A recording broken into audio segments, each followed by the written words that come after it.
नमस्कार साथियों, एक बार पुनः आपका हमारे इस चैनल पे हार्दिक स्वागत है। लास्ट वीडियो में हम चर्चा कर रहे थे प्रतिशत के फंक्शन नंबर 2 के। एक दो सवाल आपने करे थे, जो फंक्शन आपको याद होगा, प्रैक्टिस भी करी होगी आपने। यदि कोई दिक्कत है तो कृपया करके आप मुझे अवगत करा दें। अब हम चर्चा कर रहे हैं फंक्शन नंबर 2 के एक सेकेंड पार्ट की। सेकेंड पार्ट क्या है? हमने सीखा था कि यहाँ से हम यूँ चल रहे थे, यूँ प्रतिशत में कमी या वृद्धि करते करते हम यहाँ पहुँच गए थे।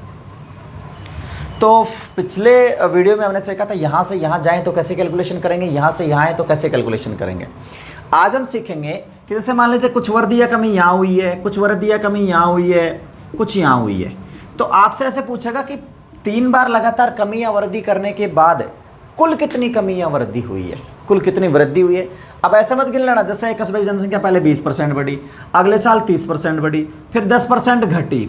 तो बताओ इन 3 वर्षों में कस्बे की जनसंख्या में कुल कितना प्रतिशत परिवर्तन हुआ या कितना परसेंट की वृद्धि या कमी हुई।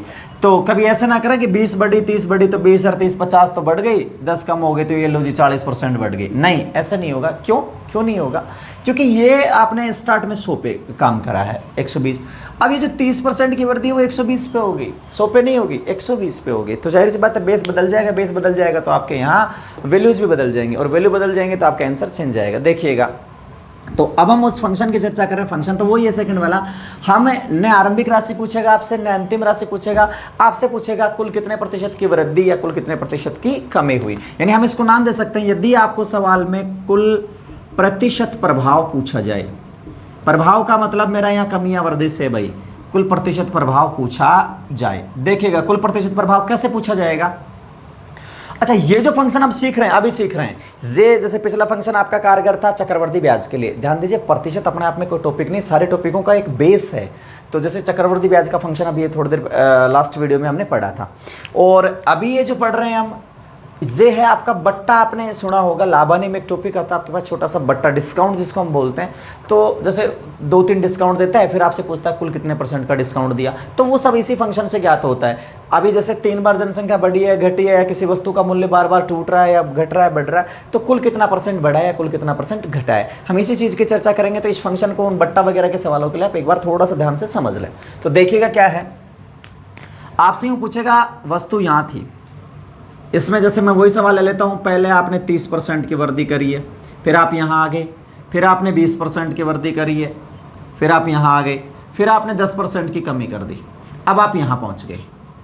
अब कितना था ये भी नहीं पता, कितना हो गया ये भी नहीं पता है, लेकिन आप बता सकते हो क्या कि यहाँ से यहाँ तक पहुँचने के दौरान, यानी यहाँ से यहाँ आए हो 3 स्टेप पार करके आप, तो कितना प्रतिशत बढ़ा है या कितना प्रतिशत घटा है, ये हमको निकालना है यहाँ से। अब हम कैसे ज्ञात करेंगे?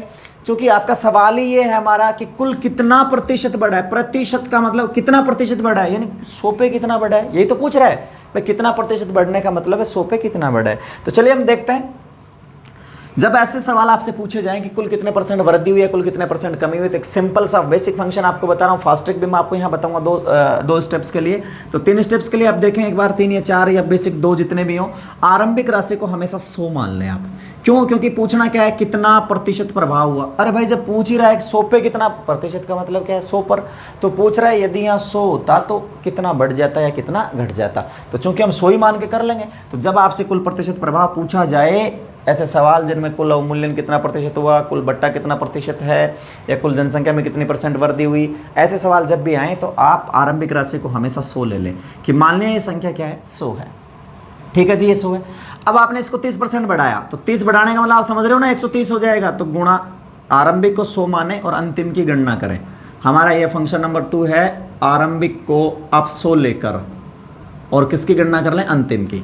तो अंतिम की गणना के लिए हम क्या लिख देंगे, 130/100। 30% की वृद्धि को हम 130 पढ़ेंगे भाई, और 20 की वृद्धि को हम पढ़ेंगे 120/100, ये लो। और 10 की कमी है तो हम लिख देंगे 90/100। अब देख लीजिएगा, कैलकुलेशन कर लीजिए, 20 से 100। कई फास्ट ट्रिक, कई टीचर्स वगैरह, कई किताबों वगैरह में क्या होता है, ये 100 छुपाया होता है और ये 100 भी छुपाया होता है। तो 100 से 100 कट जाएगा, आप लगा लो। क्यों? क्योंकि तुलनात्मक अध्ययन करते समय आपको आसानी रहेगी, वरना एक रट्टाफिकेशन वाला काम हो जाएगा। तो मैं 100 लिख रहा हूँ यहाँ पे, चूँकि पता है ये कट जाएगा, तो हम सीधा सवाल आपका 130 से भी स्टार्ट कर सकते थे। लेकिन ये इसलिए लगा रहा हूँ कि तुलना के लिए ये जरूरी रहेगा। आपके दिमाग पर कोई खास ज़्यादा वो जोर नहीं पड़ेगा भाई रटने में, या रटना तो आपको है नहीं वैसे भी।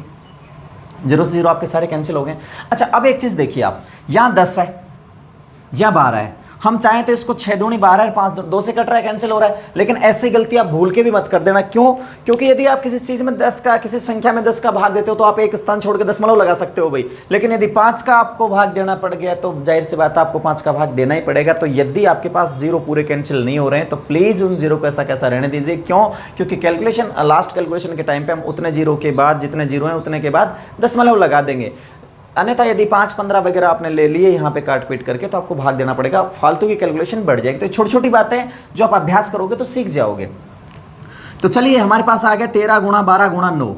तो 13 गुणा 12 होता है आपका 156, 156 गुणा 9 करते हैं, 156 गुणा 9 बटा 10, 9 6 54 4, बच गए 5, 9 5 45, 5 50, 5 9 5 9 और 5 14, बटे में आ गया 10। तो अब हम इसको लिख सकते हैं 140.4, क्योंकि 10 का भाग दे दिया आपने। अब ये हमारे पास अंतिम वैल्यू है। कैलकुलेशन देख लीजिएगा भाई, ठीक है कि नहीं है, आप कर लीजिएगा, इस पर कोई खास फोकस नहीं, मैं आपको समझाने का प्रयास कर रहा हूँ कि करना क्या है आपको। कैलकुलेशन आप अपनी खुद की करिएगा, क्योंकि आपकी कैलकुलेशन ही वहाँ काम देगी भाई। 100 था, 100 से हम पहुँच गए कहाँ, 140.4 पे। अब आपने को क्या पूछा था, कितने % की वृद्धि या कमी हुई। आप देख रहे होंगे, आराम से देखिए भाई, जो चीज़ 100 थी वो आजकल 140.4 हो गई है। तो साफ साफ दिख रहा है वृद्धि हुई है। वृद्धि कैसे मान रहे हैं हम, 100 से ज़्यादा भाई, ये 100 लेके चले थे आप, 100 लेके चले थे, 140 पे पहुंच गए, तो जाहिर सी बात है क्या हुआ है, 40 की वृद्धि हुई है। 100 से 140 जाना, 40 की वृद्धि, 40.4 है, तो 40.4 की यहाँ पे वृद्धि होगी। तो क्या करना है आपको, सीधा लिख देना है वृद्धि हुई है 40.4%। प्रतिशत क्यों लिया मैंने, कोई नहीं निकालना, क्योंकि पहले से 100 ले रखा है मैंने। तो 40.4 की वृद्धि, ये लो जी हो गया सवाल आपका। पुनः जब भी आपसे प्रतिशत प्रभाव पूछा जाए, प्रतिशत एकल समतुल्य बट्टा पूछा जाए, जनसंख्या वृद्धि या कमी पूछी जाए, अवमूल्यन पूछा जाए, तो क्या ही करना है आपको, स्टार्ट में लेना है 100 मान के कैलकुलेशन करनी है किसके, अंतिम की। 100 गुणा वृद्धि होती है तो बढ़ा के लिख दो, कमी होती है तो घटा के लिख दो, लास्ट वैल्यू फाइंड आउट कर लीजिए और 100 के साथ उसका कंपैरिजन कर लीजिए। भाई यदि यहाँ पे 93 आता, सपोज दैट यहाँ पे 93 आता और यहाँ रहता 100 और यहाँ आता आपका 93, तो 93 के लिए आप क्या करते, 100 से 93 आ गए, इसका मतलब जाहिर सी बात है कमी हुई। सपोज दैट यहाँ 93 आ जाता, तो 93 आ जाता, मतलब आपके पास यहाँ 7 की कमी हुई है। तो चलिए अगला सवाल देखते हैं। बट्टे का भी मैं आपको यही समझा देता हूँ। करना क्या है, प्रतिशत प्रभाव के लिए सीधा सा नोट है, सिंपल नोट कर लीजिए आप या याद कर लीजिए। 100 आधार लेकर अंतिम की गणना करनी है भाई, अंतिम की गणना, बस हो जाएगा काम। सवाल है सिंपल सा, ये देखिएगा, किसी वस्तु के अवमूल्यन की दर 20% वार्षिक है। किसी वस्तु के अवमूल्यन की दर 20% वार्षिक है, तो 3 वर्षों में वस्तु का मूल्य कितना प्रतिशत घट जाएगा, ये सवाल है भैया आपका। सिंपल सा सवाल है, किसी वस्तु के अवमूल्यन की दर 20% वार्षिक है। थोड़ी देर पहले हमने ऐसे सवाल, लास्ट वीडियो में हमने ऐसे सवाल करे थे जिसमें ये था कि भाई अब वस्तु का मूल्य इतना है तो 3 साल बाद क्या होगा, 3 साल पहले क्या है। फिलहाल आपको करना है, किसी वस्तु के अवमूल्यन की दर 20% वार्षिक है, तो 3 वर्षों में वस्तु का मूल्य कितना % घट जाएगा। तो कितना % मूल्य घट जाएगा ये आपको बताना है। तो कितना प्रतिशत घट जाएगा, चूंकि आपको प्रतिशत बताना है, वस्तु का मूल्य नहीं है आपके पास, बाद का मूल्य, तो जाहिर सी बात है सीधा सिंपल सॉल्यूशन देखिएगा। आरंभिक मूल्य मान लिया वस्तु 100 रुपए की थी भाई, 20 की कमी करनी है, वो भी कितने साल, 3 साल तक लगातार 20 की कमी करनी है। एक 20 की कमी क्या कहलाएगी, 80%। 3 बार कमी करनी है तो हमने लिख दिया गुणा 80/100 गुणा फिर 80/100 फिर गुणा 80/100। 3 बार क्यों ले रहा हूं मैं 80, क्योंकि हर साल 20% कम हो रहा है, 3 साल तक कम हो रहा है भाई, तो हर साल 80 आ जाएगा। अब ये वस्तु का मूल्य आएगा 3 साल बाद, ये 3 साल पहले का मूल्य, ये आ गया अब का मूल्य। तो देखो 3 साल के कमी होने के बाद ये आपका फिर कैंसिल हो गया। ये देखो 0 से 0, ये 0 से 0। पुनः मैं आपको बता रहा हूँ, इसको काटना मत 0, क्योंकि वरना 5 का भाग देना पड़ेगा आपको। 8 8 8 3 बार गुणा करते हैं। 8 का क्यूब आपको पता ही होगा, कंपटीशन की तैयारी कर रहे हो, क्यूब वगैरह, स्क्वायर रूट वगैरह, ये सब आप स्क्वायर रूट, क्यूब वगैरह, पहाड़े वगैरह थोड़े से अच्छे से याद कर ले, कैलकुलेशन फास्ट हो जाती है इनसे। तो आपके पास आ गया 512/10। 8 का क्यूब 512 होता है, 512/10, ये आपके पास आ गया 51.2 भाई। अब ये देखिए आप क्या आया है, एक वस्तु जो 100 रुपए की थी वो घटते घटते 3 साल में बन गई 51 रुपए 20 पैसे की। बाई 51.2 है। दशमलव के 2 स्थानों तक हम पढ़ेंगे तो इसको 20 पढ़ेंगे, नहीं कि 2। 0 2 होता तो हम 2 पढ़ते। जितने स्थानों तक पढ़ेंगे उतने आगे शून्य लगा लिया करते हैं। 3 स्थानों तक पढ़ेंगे तो 2 0 0 ऐसे कर लेंगे। तो जो चीज़ 100 की थी वो आजकल हो गई 51.2 की। तो आपको तो बताना कितना घट गया। ये तो मिल रही है अब, 3 साल पहले आप लेते तो 100 में मिलती, आज आपको मिल रही है 51.2 में, सस्ती हो गई। तो कितना सस्ती हुई देख लो, 100 से तुलना कर लो, 100 में और 51.2 में कितना फ़र्क है आपका, 48.8 का फ़र्क है भाई। तो ये वस्तु का आपका क्या हो गया, अवमूल्यन हो गया। 100 पे था तो इतना % वस्तु का मूल्य घट गया। तो आपका सीधा आंसर क्या होगा, 3 साल में वस्तु कितना घटी है, 48.8%। कैलकुलेशन चेक कर लीजिएगा भाई, कर लोगे मेरे हिसाब से इस प्रकार के सवाल। जनसंख्या वृद्धि क्या है, कमी क्या है, इस प्रकार के जैसे भी सवाल आए, सारे सवालों के लिए आपको क्या करना है, जब भी आपको कुल प्रतिशत प्रभाव पूछा जाए आप 100 लेंगे, 100 लेके आप गणना कर लेंगे, आगे अंतिम की गणना कर लेंगे और 100 से आप उसका कंपैरिजन कर लेंगे। मैंने एक वृद्धि का देखा है, एक कमी का भी प्रश्न आपको कराया है। 100 से ऊपर आए इसका मतलब उसमें वृद्धि हुई है, 100 से कम आ जाए इसका मतलब उसमें कमी हुई है। चलिए अब चलते हैं हम आगे, छोटा सा छोटी छोटी चीज़ें धीरे धीरे टॉपिक को आगे बढ़ाते हैं। बाद में इसके एक साथ मैं आपको प्रश्नावली करा दूंगा। जो ही इसके फंक्शन कंप्लीट हो जाएंगे आपका हर एक सवाल, क्योंकि यहाँ मैं फंक्शन से सिखा रहा हूँ तो फंक्शन के साथ एक दो एग्जाम्पल्स ले पा रहा हूँ। जब जो ही ये कंप्लीट हो जाएगा फिर मैं आपके पास पूरे इसके जितने भी वो बनते हैं सवाल, जितने अक्षर कंपटीशन में पूछे जाते हैं या पूछे गए हैं आज तक, उन सभी का एक वीडियो अपन लेके आएंगे प्रश्नोत्तरी टाइप, और उसमें हम इनको फटाफट हल करने की कोशिश करेंगे। तो चलिए अब हम आगे चलते हैं। इसी में फंक्शन नंबर 3 पढ़ते हैं। अभी तीसरा फंक्शन क्या, पहला आपने पढ़ा, पहला फंक्शन क्या पढ़ा था कि आपको एक स्टेटमेंट देगा, वहां से एक डेटा देगा, डेटा से एक क्वेश्चन पूछेगा। स्टेट नंबर सेकंड क्या पढ़ा, आरंभिक से आप कहाँ जा रहे हो, अंतिम पे जा रहे हो। इसी का सेकंड क्या पार्ट क्या पढ़ा, कुल प्रतिशत प्रभाव कैसे ज्ञात करेंगे 100 मान के। जैसे एक छोटा सा एग्जाम्पल देख लेते हैं, अभी जो लास्ट पढ़ा है उसका एक बार, कि किसी वस्तु पर 3 क्रमिक बट्टे, हालांकि हम बट्टे के टॉपिक में पढ़ेंगे इनको अच्छे से, लेकिन यहीं सिखा देता हूँ मैं आपको, सिंपल सी बात है। 3 क्रमिक बट्टे क्रमशः, अच्छा ये क्रमिक बट्टे क्या होते हैं भाई, डिस्काउंट जो होता है, पहले एक बट्टा कटेगा, फिर दूसरा कटेगा, फिर मान लीजिए तीसरा बट्टा 25% का दे रहा है, दे हैं। तो इनके बारे में विस्तृत अध्ययन करेंगे हम इनके टॉपिक में। इनके समतुल्य एकल बट्टा प्रतिशत क्या होगा, ये सवाल है। कई बार परीक्षाओं में अक्सर नॉर्मल जीडी वगैरह में, पुलिस वगैरह में, आपके रेट वगैरह तक, जो भी यानी जनरल कंपटीशन आप जिसको कह सकते हो, यानी अपन एडवांस की बात छोड़ दें तो जनरल कंपटीशन जितने बचते हैं उनमें लगभग इस प्रकार के सवाल आपको देखने को मिलते हैं। चाहे अवमूल्यन, चीज़ एक ही है, इसको अवमूल्यन बोल दो, चाहे आपका डिस्काउंट बोल दीजिए आप, चाहे जनसंख्या में कमी बोल दीजिए या किसी संख्या में उत्तरोत्तर कमी बोल दीजिए, एक ही चीज़ें भाई। तो चलिए हम देखते हैं आगे। किसी वस्तु पर 3 क्रमिक बट्टे क्रमशः 30%, 20% और 25% दे हैं, तो इनका समतुल्य एकल बट्टा प्रतिशत क्या होगा। तो सबसे पहले मैं आपको इसका अर्थ समझाता हूं। 3 क्रमिक बट्टे का मतलब होता है भाई डिस्काउंट, यानी कमी। जैसे कोई चीज़ 100 लिखी है, 100 किसी चीज़ पे लिखा है, आपको 20% डिस्काउंट, ये खूब जानते होंगे आप, खरीदारी करते, शॉपिंग करते समय खूब कर रहे होंगे आप, 20 की बजाय 25 लेने की कोशिश करते हो, 30 लेने की कोशिश करते हो। तो देखिएगा 100 पे 20% की कमी क्या हो जाएगी, 20। अब वो वस्तु कितने में मिलेगी, 80 में मिलेगी। इन 20 का डिस्काउंट अंकित मूल्य पे कट जाएगा, 80 आपको दे होगा।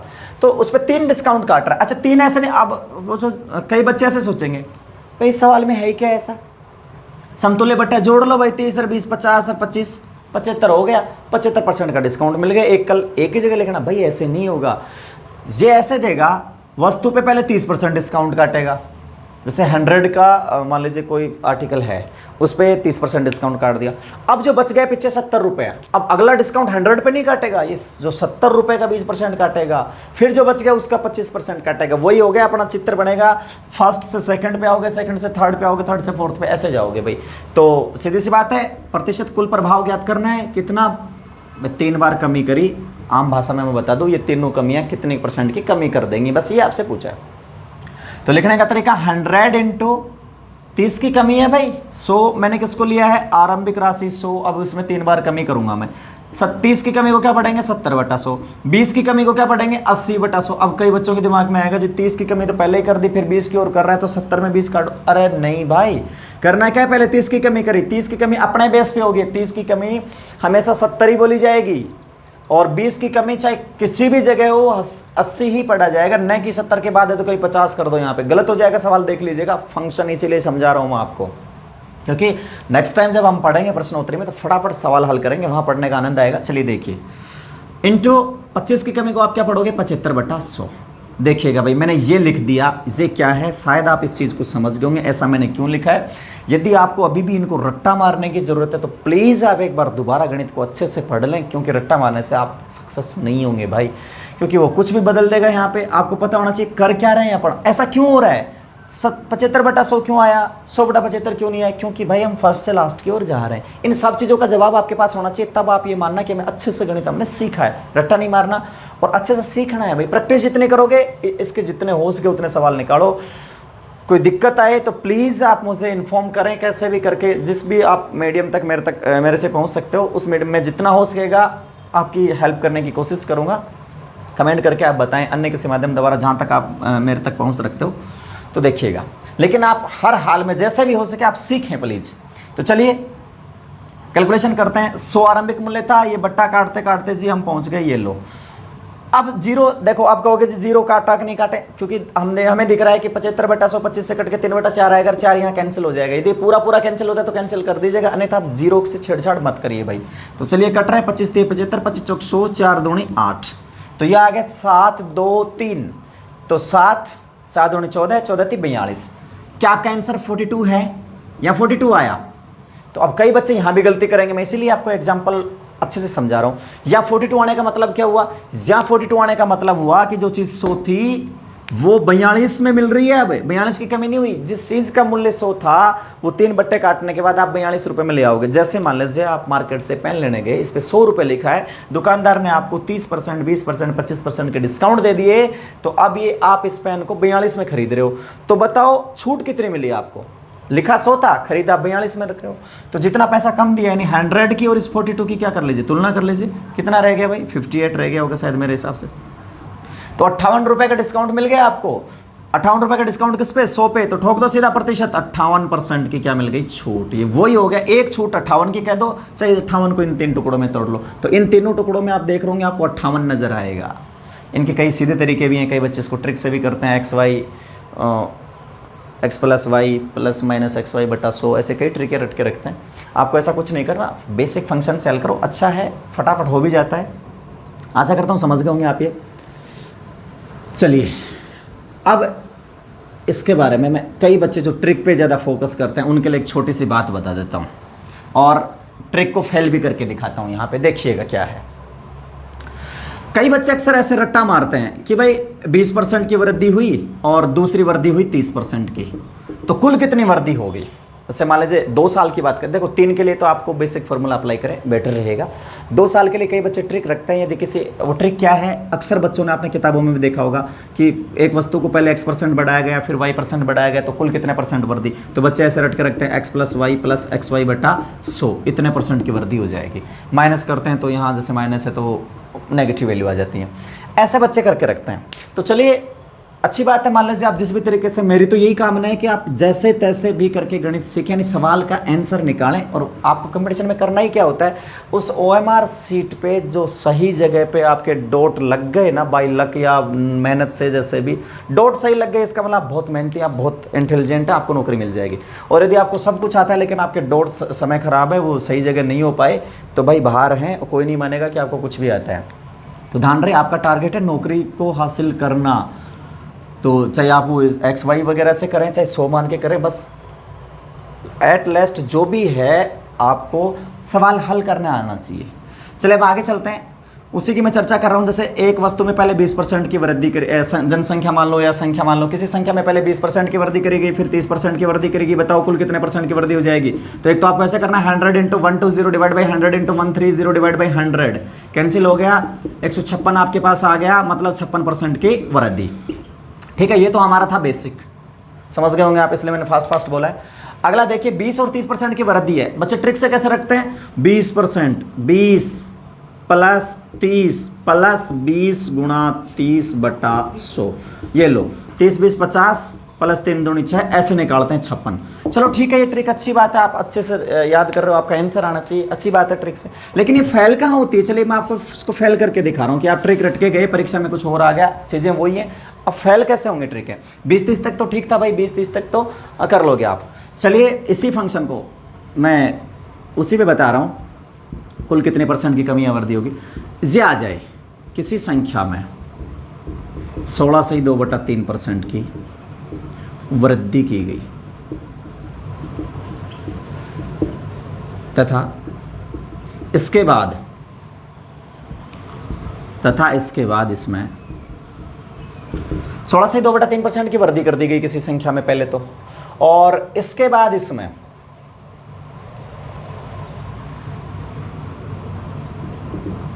मान लीजिए 20% की, 20 तो फिर कट ही जाएगा, कुछ और लिख देता हूँ, 12.5% लिख देता हूँ। एक बार हल करने के लिए मैं आपको सिखा रहा हूँ। इसके बाद इसमें 12.5% की कमी की गई। अच्छा सवाल है, यहाँ आप ट्रिक से करिए, जैसे भी करिए, मैं आपको सिखा रहा हूँ। फंक्शन समझने का फोकस करिए। यहाँ कुछ पुरानी चीज़ें भी मैं आपको याद दिलाऊंगा। ये सवाल लिखने का मतलब ये नहीं था कि आपको कहीं उलझाना हो इसमें, यानी कुछ पुरानी चीज़ें भी हम सीखेंगे और कुछ नई चीज़ें भी यहाँ हम देखेंगे। इसमें 12.5% की कमी की गई, तो आपको बताना है, तो बताओ इस संख्या में कुल कितना %, यानी ये 2 क्रियाएँ आपने करी हैं यहाँ पे, कुल कितने % कमी या वृद्धि हुई। अच्छा सवाल हो गया ना ये। देखो यहाँ 20 और 30 लिखा था तो फटाफट 56 सबने बता दिया। 20 + 30 + 20 × 30/100 ट्रिक वगैरह से, या 100 × 120/100 × 130/100 ऐसे करके। अब हम देख रहे हैं 16/2/3 की वृद्धि हो रही है, 12.5% की कमी हो रही है। तो कैसे करें? अब हम 100 लेते हैं तो हमारे पास ये आता है। मैंने आपको बताया था जब प्रतिशत में प्रभाव ज्ञात करना तो आप 100 लें। उससे पहले मैंने आपको बताया था जब भी इस प्रकार के परसेंटेज आए तो please convert into simple fraction, आप इनको साधारण भिन्न में व्यक्त करें। तो सबसे पहले तो हम ये लिखते हैं 16/2/3%, इसका मतलब होता है 1/6। कैसे होता है आपने पिछले वीडियो में अच्छे से देखा होगा। अब ये 1/6 की कमी है, सॉरी वृद्धि है भाई, यहाँ वृद्धि लिखा 1/6 की वृद्धि। और दूसरी भिन्न है आपके पास 12.5%। 12.5% आपका लिखा जाता है 1/8 लिखा जाता होगा शायद, चेक करके देख लीजिए। 24 और 1 25/200, 25 × 200, तो 1/8 की कमी। ये लो भाई। तो आपने क्या करा है, एक संख्या में पहले तो 1/6 की, उसका 6वां हिस्सा बढ़ाया, फिर उसका 8वां हिस्सा तोड़ा, तो बताओ कुल कितना % की कमी या वृद्धि हुई। अब यहां तक तो ठीक था आपका। अब यदि आप 100 लोगे तो फिर समस्या आएगी, प्रतिशत में कैसे व्यक्त करोगे। तो 1/6 की वृद्धि को आप क्या पढ़ोगे, 6 पे 1 की वृद्धि, यानी मान ले वो चीजें सही थी तो उसको कहां से कहां ले गए आप, 7/6। देखना 1/6 की वृद्धि को मेरे द्वारा 7/6 लिखा गया है। क्यों लिखा गया है ध्यान से समझिए। जो इसका वृद्धि का गुणांक है कि 6 पे, इसको पढ़ना सीखिए, इसकी भाषा सीख लोगे तो बहुत सरल है, अन्यथा ये माना एक्स करते ही रह जाओगे, दिक्कतें बहुत आएंगी इसमें। 1/6 की वृद्धि यानी 6 पे 1 बढ़ा तो वो चीज़ कितनी होगी, 7/6। यानी जो भी चीज़ आपके पास थी उस आपको उसने 7/6 कर दिया। उसका 100 था तो 100 का 7/6 कर दिया, 50 था तो 50 का, यानी यूँ मान लीजिए एक आपके पास एक गुप्त डिब्बी थी, उस डिब्बी में आपने 16/2/3% बढ़ाया, तो वो डिब्बी अब अपने आप में पहले की तुलना में 7/6 गुणा हो गई। 7/6 गुणा समझ पा रहे हो ना आप, किसी चीज़ में 1/6 की वृद्धि करने पर वो 7/6 बन जाएगा। अच्छा 1/8 की कमी का मतलब क्या होता है भाई, 8 पे 1 की कमी। ये संयोग से देखो ये भी 7 आ गया, वो हो गया 7/8। तो पहले तो आपने क्या करा है, 7/6 कराए, फिर उसको क्या करा है, 7/6 आपके पास प्राप्त हो गया तो उसको 7/8 कराए। फाइनली आपने क्या कर दिया, देखिए जब भी इस प्रकार के प्रतिशत आए तो please convert into simple fraction. उसके बाद आप इनके गुणांक निकालें। गुणांक समझ रहे हो ना, वृद्धि हुई है तो वृद्धि गुणांक आ जाएगा, कमी हुई तो कमी का गुणांक आ जाएगा। अब दोनों चीजें एक साथ हुई हैं तो हमें क्या करना है, ये लो जी, ये हो गई 7/6। लिखते ही आपके पास आ गया 16/2/3 की वृद्धि को निरूपित कर रहा है 7/6। इसके बाद दोबारा अगले स्टेप में क्या हुआ है भाई, 1/8 की कमी। 1/8 की कमी को रिप्रेजेंट कौन कर रहा है, 7/8। ये लो देखिएगा कितना आया, 49/48। समझ पा रहे हो आप ये क्या चीज है। 6 से 7 करा था, 8 से 7 करा था, तो ये नीचे वाला तो है बेस, आरंभिक वैल्यू, और ये है अंतिम वैल्यू। यानी 48 कोई चीज थी वो हो गई 49। अब आप इसको, अभी तो सवाल पूरा हुआ कहाँ है, 48 था उसको आपने कितना बना दिया, 49 बना दिया भाई। कैसे पता चला, ये इतना आप कहोगे तो टिपिकल हो गया बहुत ज़्यादा। देखो ये चीज़ें दिमाग में हल करने की, कहीं पेन नहीं चलाना। 1/6 की वृद्धि को 7/6 पढ़ना, आप बार बार प्रैक्टिस करोगे, आगे वीडियो में भी आएंगे, मैं आपको बताता रहूँगा। आपका सवाल तो यहाँ से स्टार्ट हुआ था, 7/6 कहाँ से, 16/2/3 की वृद्धि, यानी 1/6 की वृद्धि को आपने पढ़ा 7/6, 1/8 की कमी को आपने पढ़ा 7/8। कैलकुलेशन करी, 2 ही बार काम हुआ है, 2 ऐसे 3 बार भी हो सकता है काम, कितनी बार हम गुणा लगाते जाएंगे। कैलकुलेशन हल करी तो हमारे पास आया 49/48। नीचे वाला बेस होता है, ध्यान दीजिए। तो यानी 48 जो था ना, 48 रुपए की चीज़ थी या 48 वो संख्या थी, उसको आपने पहुंचा दिया 49। अब बात करते हैं 48 से 49 पे चले गए जी, कितना % की वृद्धि हुई। वृद्धि होती दिखाई दे रही है आपको, कितना परसेंट। अब परसेंट कैसे कैलकुलेट करते हैं, स्टार्टिंग की वीडियो में आपने देखा होगा। 48 को 49 बना देना। कितनी वृद्धि हुई है भाई, वृद्धि हुई है कितने की, 1 की। किस पे हुई है, 1 की वृद्धि, 1 की वृद्धि हुई है आपकी 48 पे। तो आप क्या लिखेंगे, 1/48 गुणा 100। तो आप इसको हल कर लेंगे तो आपके पास आ जाएगा 100/48। काट लीजिए भाई, कैंसिल हो रहा होगा ये, 25 चौके 100 और 12 चौक 48 होता होगा शायद। 25/12, 12 दूनी 24, 2 सही, 1/12%। देखो कैसा आंसर आया, उठपटांग सा। तो सवाल टफ नहीं था, सिंपल सा था। अब ऐसे थोड़ी है कि मैं यहाँ वीडियो बना आपको 20 और 30 के पढ़ा के चला जाऊँ, फिर परीक्षा में 16 सी 2/3 आ जाए, आप देखते रह जाओ, ये क्या ही करें। हर एक सवाल आपको आना चाहिए, मेरी कोशिश है हर एक सवाल तक आपको हर एक सवाल तक मैं पहुँचूँ। फिर भी यदि कोई सवाल मिस हो जाए तो प्लीज़ आप मुझे इन्फॉर्म करें, कमेंट बॉक्स में आएँ और मुझे बताएँ। आशा करता हूँ कि ये बताई गई चीज़ें आपको समझ में आई होंगी। ध्यान दीजिए, मैं यहाँ इतना कंप्लीटली नहीं करा पा रहा हूँ। जैसे ही इसकी प्रश्नोत्तरी आएगी मैं हर एक प्रश्न को टच करने की कोशिश करूँगा। आप कंटिन्यू इसको देखते रहिए, जहाँ कहीं समझ में नहीं आए प्लीज़ आप मुझे अवगत कराएं। धन्यवाद।